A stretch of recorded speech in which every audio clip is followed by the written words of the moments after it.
You ever overhear something you weren't meant to? That's how this whole thing started for me. I wasn't supposed to be there, standing in the dim light of our apartment hallway, hearing my fiancée, Clara, whisper to her best friend about him. Another guy. Some slick coworker named Ethan who'd been making her feel alive again. My heart didn't just break, it shattered into a million jagged pieces, each one cutting deeper as her words sank in. I stood frozen, my keys dangling in my hand, the grocery bags I'd been carrying for our dinner forgotten at my feet. I wasn't supposed to know, but now I did. And that knowledge? It changed everything. My name's Jack, 32, just a regular guy from Seattle who thought he had it all figured out. Clara and I had been together for 5 years, engaged for 1. We'd planned a life, kids, a house in the suburbs, maybe a dog. I'm not perfect, but I was loyal. I worked long hours at the auto shop, saved every penny for our future. And she was my world. Her laugh, her hazel eyes, the way she'd hum off-key while cooking pasta, it was all I wanted. Until that night, when I heard her say she was leaving me for Ethan. Not because I'd done anything wrong, but because he was exciting, and I was, what? Boring? Safe. The word she used was stagnant. It stung like a slap. I didn't confront her right away. I couldn't. My pride, my anger, they were too raw. Instead, I carried those grocery bags into the kitchen, smiled like nothing was wrong, and let her kiss my cheek while my stomach churned. That night, lying in bed, staring at the ceiling, I made a decision. Clara's betrayal wasn't just a personal slight, it was an injustice. She didn't get to walk away clean, leaving me to pick up the pieces. I wasn't going to let her. My revenge would be calculated, precise, and justified. I'd make her feel the weight of what she'd done. The next morning, I started digging. I'm not a tech genius, but I know my way around a laptop. Clara wasn't careful. Her phone was always unlocked, her emails open on our shared computer.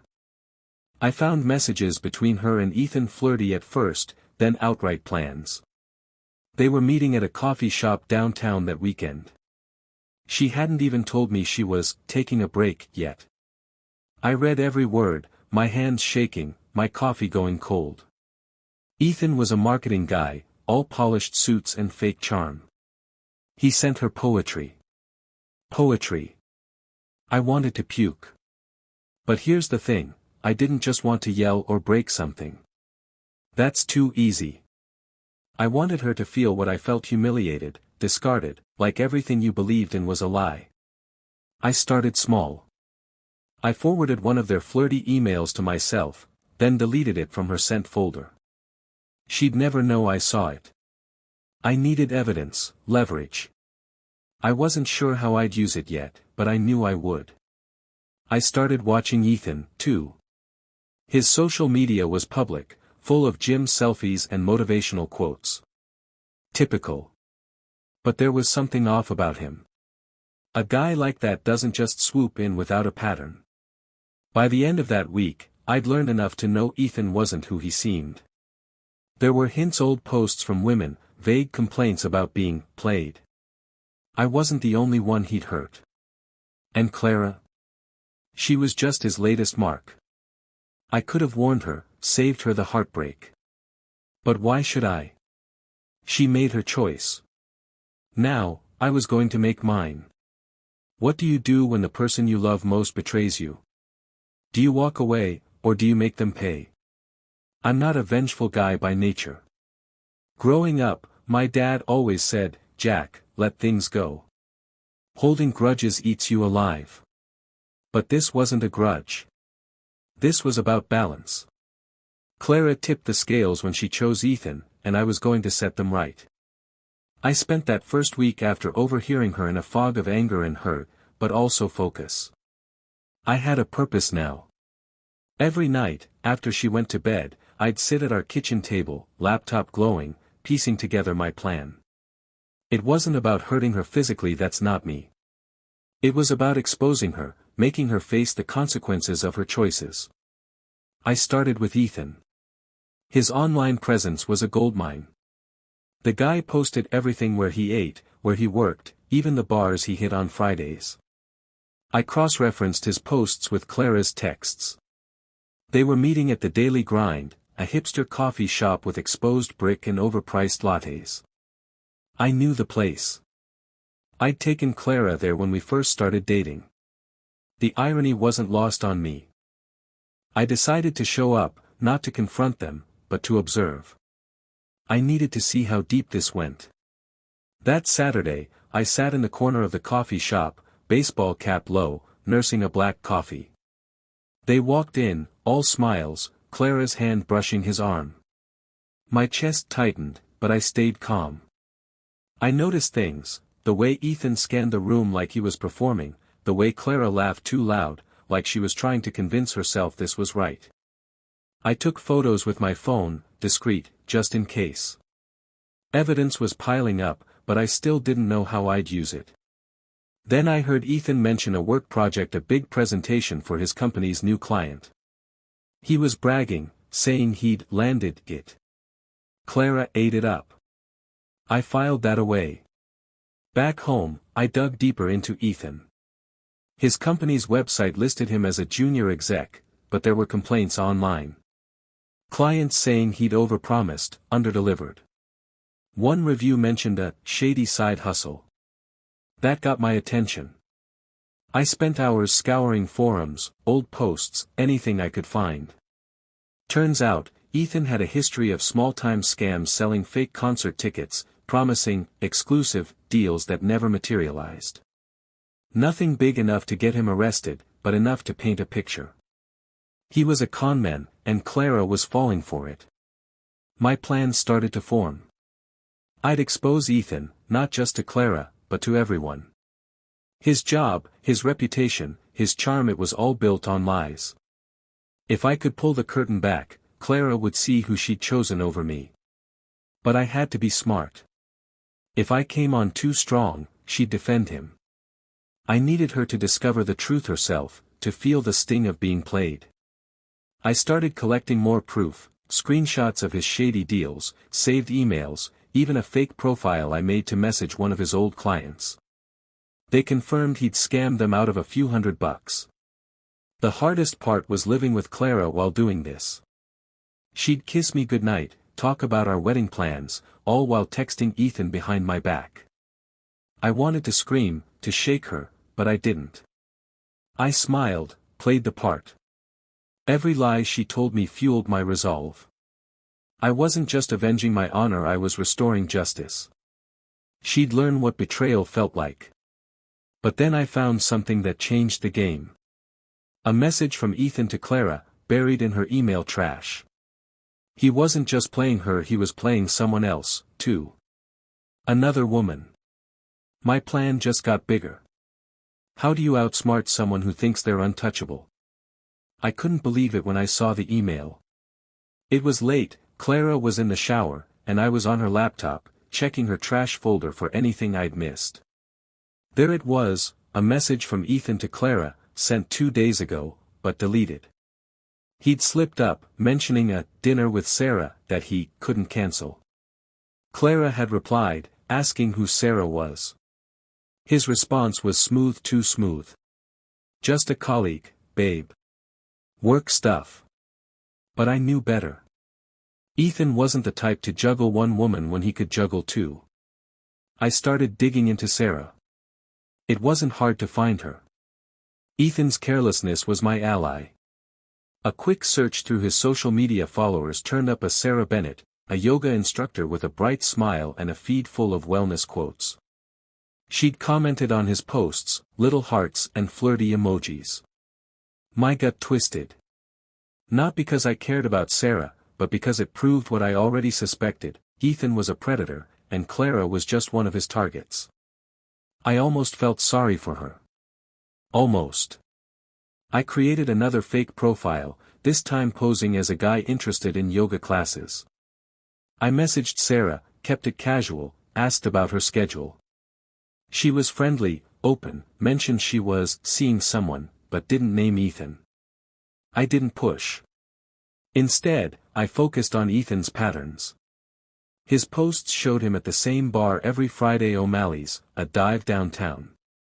I bet he was meeting Sarah there, too. I decided to check it out. If I could catch him with her, I'd have the leverage I needed to blow his world apart. Friday night, I told Clara I was grabbing drinks with coworkers. She didn't bat an eye, probably relieved to have time to text Ethan. I headed to O'Malley's, sat at the bar with a soda, and waited. Sure enough, Ethan walked in, but not with Sarah. It was another woman, tall, brunette, not Clara. My head spun. How many women was this guy stringing along?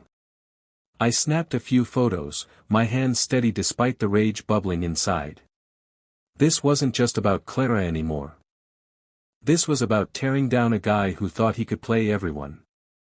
I spent the next few days mapping out Ethan's life. His job was shaky. His boss had left a public comment on a review site, warning him to shape up. His scams were small but consistent, mostly targeting women he charmed online. I found 3 others besides Clara and Sarah, all with similar stories, promises of big deals, flirty messages, then ghosting after he got what he wanted. I saved everything: screenshots, emails, even a recorded voicemail from a guy he'd stiffed on a deal. My folder of evidence was growing, but I needed a way to use it without tipping my hand. Clara, meanwhile, was pulling away. She was distant, snapping at me over little things, like leaving dishes in the sink. I knew she was building up to leaving me, but I kept up the act-loving fiancé, oblivious to her lies. It was exhausting, but it gave me time. I started planting seeds.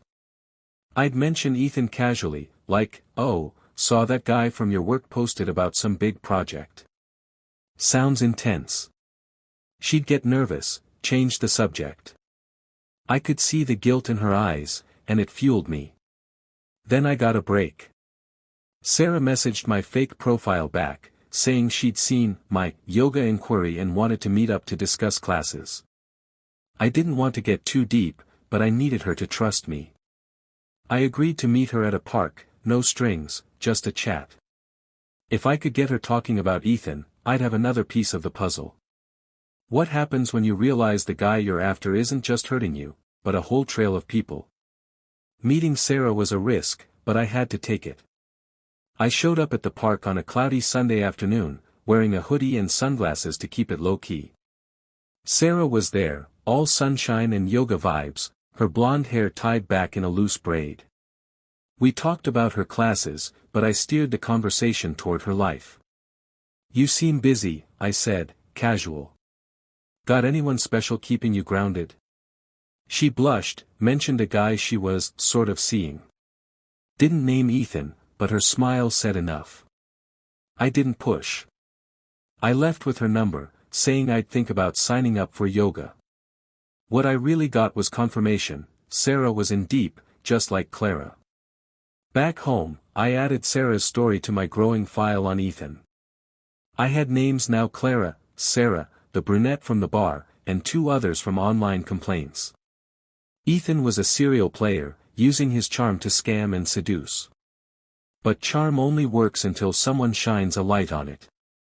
My plan was simple: expose him to all of them at once. I'd make sure Clara, Sarah, and the others saw him for what he was. And I'd do it in a way that left him nowhere to hide. I started crafting the trap. Ethan's big work presentation was coming up a pitch to land a major client for his company. He'd bragged about it to Clara in their emails, saying it could make his career. If I could sabotage that, it'd hit him where it hurt, his ego and his wallet. I found the client's contact info on the company website and drafted an anonymous email. I attached screenshots of Ethan's scams, just enough to raise red flags without revealing my hand. I didn't send it yet. Timing was everything. Meanwhile, I kept tabs on Clara. She was slipping. One night, she left her phone on the counter, and I saw a text from Ethan: "Can't wait to see you tomorrow, babe." Tomorrow was a Wednesday, her late night at the office. I knew where they'd be: the daily grind again. I decided to up the stakes. I messaged Sarah from my fake profile, asking if she was free for coffee that same day. She said yes. Perfect. I'd get them in the same place, let the chaos unfold. Wednesday came, and I was back at the daily grind, same corner, same baseball cap. Clara and Ethan walked in first, cozy in a booth. Then Sarah arrived, looking for me. I watched from afar as she scanned the room, her face falling when she spotted Ethan with Clara. She didn't approach them, but I saw her hands shake as she typed furiously on her phone. I'd bet money she was texting Ethan. He checked his phone, went pale, and made some excuse to Clara before bolting to the bathroom. Sarah left, tears in her eyes. Clara sat there, confused, alone. I felt a twisted satisfaction. The cracks were showing. That night, Clara was quiet, picking at her food. I asked if she was okay, playing the concerned fiancée. She said she was stressed about work. I nodded, hiding my smirk. My plan was working, but it wasn't enough. I wanted Ethan's world to collapse, and Clara to feel the betrayal she'd dealt me. I sent the anonymous email to his client that night, hinting at his unreliable history. I knew it'd get back to his boss. But then Clara threw me a curveball. She sat me down, tears in her eyes, and said we needed to talk. Was she finally going to confess? Clara's words hit me like a freight train. Jack, I think we need a break. She sat across from me at our kitchen table, her hands folded, eyes red. I'd been waiting for this, but hearing it still felt like a punch. She didn't mention Ethan, just said she needed space to figure things out. I wanted to call her out, throw every email, every text in her face, but I didn't. I nodded, said I understood, and watched her pack a bag to stay at her friend's place. Inside, I was seething. She thought she could walk away clean, but I was just getting started. With Clara gone, I had more freedom to move. My anonymous email to Ethan's client had stirred things up. I found a post from his boss on a professional networking site, vague but pointed, disappointed in recent team performance. Trust is everything in this business. Ethan was on thin ice. I doubled down, sending another email to the client, this time with a screenshot of one of his fake ticket scams. I signed it, a concerned colleague. Let them think it was an inside job. I also reached out to Sarah again, using my fake profile. I apologized for missing our coffee meetup, said I'd been tied up. She was curt, said she was dealing with some personal stuff. I bet she was. I nudged her, asking if it was about a guy. She didn't bite, but I could tell she was rattled. I sent a similar message to one of the other women I'd found, a bartender named Lisa who'd been burned by Ethan's scams. She was more open, spilling how he promised her a cut of some investment that never materialized. I had them talking, doubting him. The net was tightening. Then I got bold. I created a burner email and sent Clara a single screenshot, Ethan's text to Sarah about their dinner. I didn't add commentary, just let the image speak. I knew she'd see it when she checked her work email at her friend's place. I pictured her face, the same shock I'd felt hearing her in the hallway.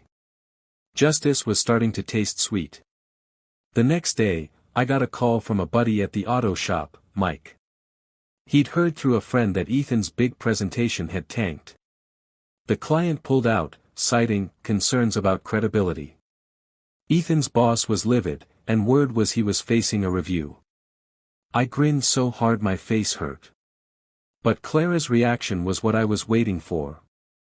She texted me, asking to meet. Said she'd made a mistake. I agreed, but not because I wanted her back. I wanted to see her squirm. We met at a diner, her eyes puffy, her voice shaky. She admitted she'd been talking to Ethan, said it was a mistake, that she'd ended it. I played along, acting hurt but forgiving. Inside, I was cold. She didn't know I'd sent the email. She didn't know I was behind Ethan's downfall. But I wasn't done. I wanted her to feel the full weight of her betrayal. As we left the diner, she hugged me, said she wanted to come home. I said we'd talk soon. But I had one final move planned. What do you do when the person who hurt you begs for forgiveness? Clara coming back to me was never the goal. I didn't want her anymore, not after what she'd done. But her thinking we could just pick up where we left off. That was an opportunity.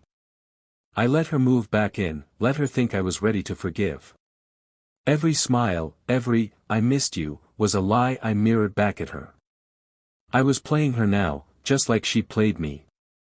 My endgame was close, and it was going to hit harder than she could imagine. Ethan was unraveling. I'd kept tabs through his social media and a few well-placed Google searches. His company had put him on probation after the client disaster. I'd sent one more anonymous tip to his boss, this time with a link to a forum where his scams were detailed. It was enough to get him fired. I saw the post from his coworker, "Ethan's out. Good riddance." I toasted to that with a beer alone in my garage. But Clara was my focus now. She was trying so hard to make things right, cooking my favorite meals, leaving little notes around the apartment. It made me sick. I kept up the act, but I was setting the stage. I'd saved every email, every text, every screenshot. I printed them out, a thick stack of betrayal, and hid them in my toolbox. I wasn't going to confront her with them. That was too small. I wanted her to find them herself, to realize I'd known all along. I started dropping hints. I'd leave my laptop open to a random email from my burner account, or mention Ethan's name in passing, watching her flinch. One night, I accidentally left a screenshot of her texts with Ethan on the kitchen counter. She found it, went pale, and stammered some excuse about needing to explain. I waved it off, said it was nothing. But I saw the fear in her eyes. She knew I was onto her. My final play was simple but brutal.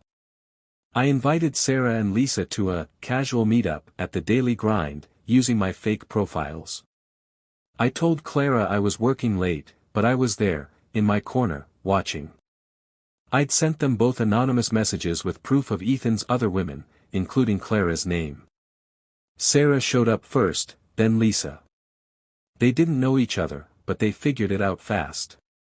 I watched them compare notes, their faces hardening as they realized they'd both been played.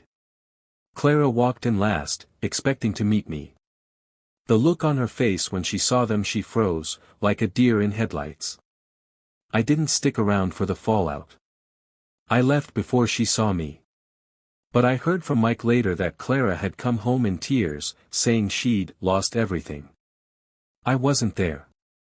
I'd packed a bag and left a note on the table, along with the stack of printed evidence. The note was short: "You made your choice.